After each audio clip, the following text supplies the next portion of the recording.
Oh, uy! Dumating na ang order ko kay Tech Daddy Manila. And this is the Anbernic na RG35XX.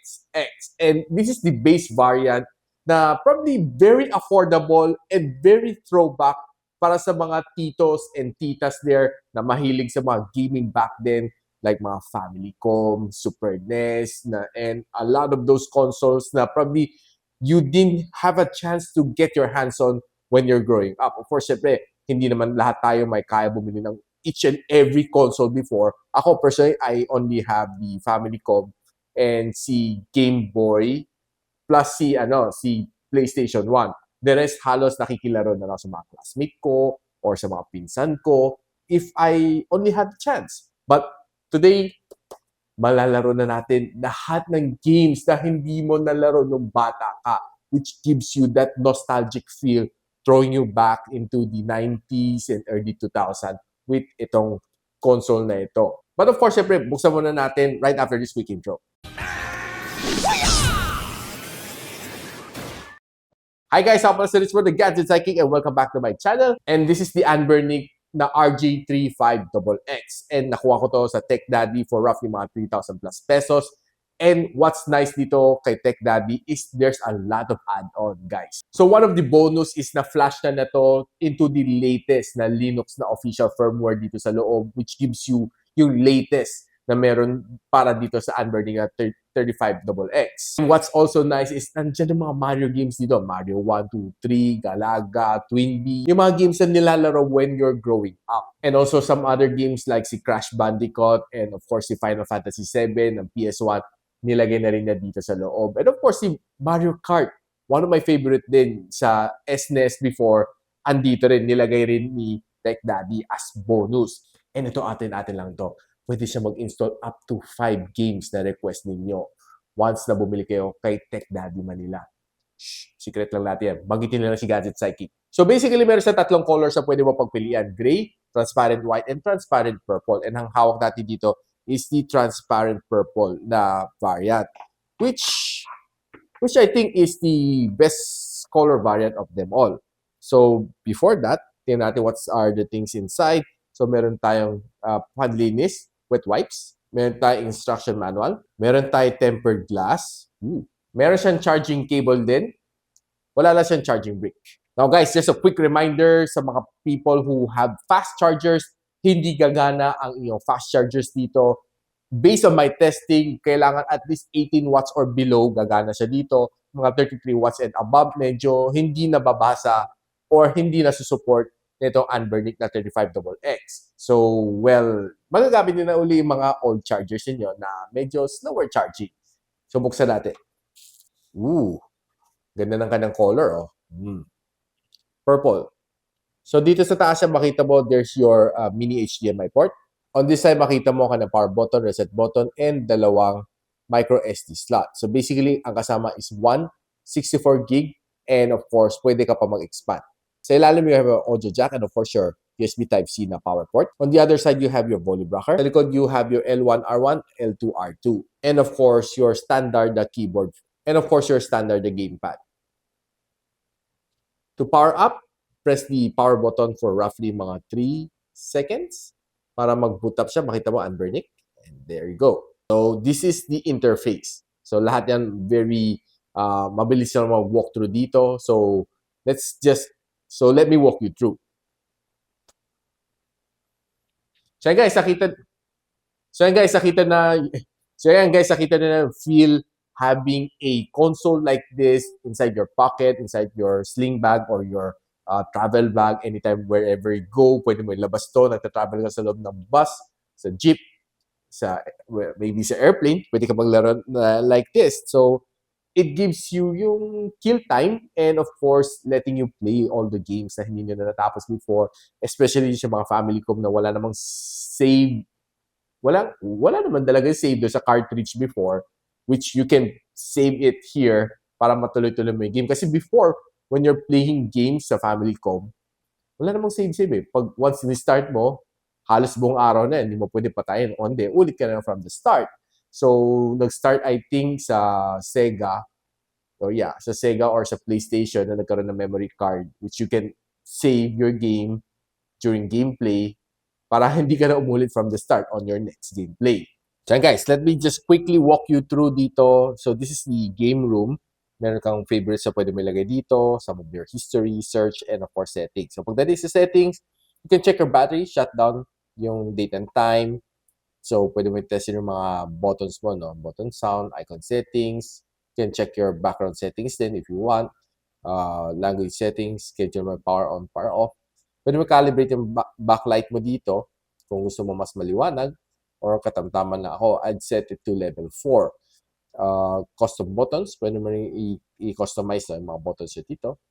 And you can, well, probably check your firmware version dito. But I think you need to flash it like ginagawa ni Tech Daddy, no? But basically, latest na to, as per Tech Daddy, finash na to para sa atin. And of course, let's just quickly scroll you down memory lane kung ano mga meron na dito, no? So we basically have PS1 games, vertical arcade games, CPS games, Neo Geo games, FBA hack game, main game, GBA, Game Boy Advance, NES, SNES. Ito, not quite. This is Sega. Then this is not sure what's MD. I think it's more of Sega system. Game Boy Color, Game Boy, then PCE. Ito mga to medyo hindi ko na naabutan ng NGPC, Game Gear, WSC. These are some of the games na hindi ko na siguro na-try. So let's just quickly try Super Mario Brothers, which is one of the games na natapos ko to way back.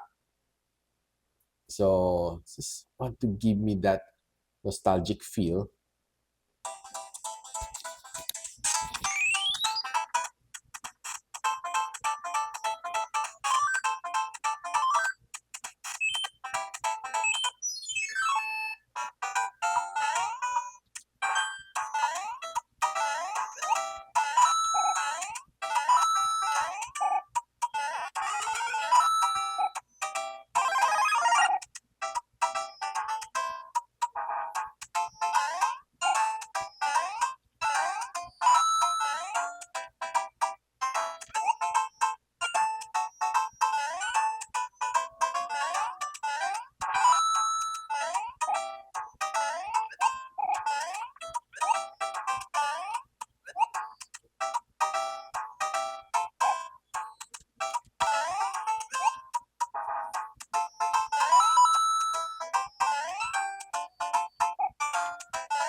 Try lang natin maglaro ng Tekken.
So, in the middle of the game, pwede mo pindutin itong menu button para mag-save ka ng game.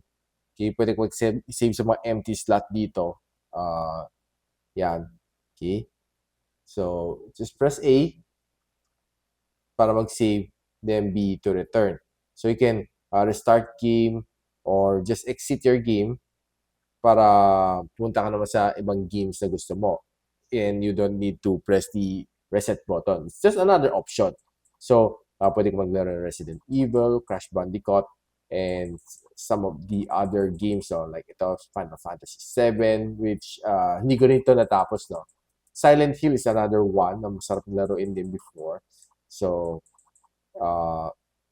ito si Yu-Gi-Oh! Na Forbidden Memories na nasimulan ko rin din dati. Dragon Ball GT, so one of those, so si Capcom vs. SNK, some of those really nice games before na didn't really have the time to, or probably didn't have the money to buy, to play. So, si Marvel vs. Capcom. Yeah. So, let's just try to play a quick game ng Crash Bandicoot na para makita natin.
So yan, guys, nakita na, nakita na very nostalgic feel talaga yung mga games dito.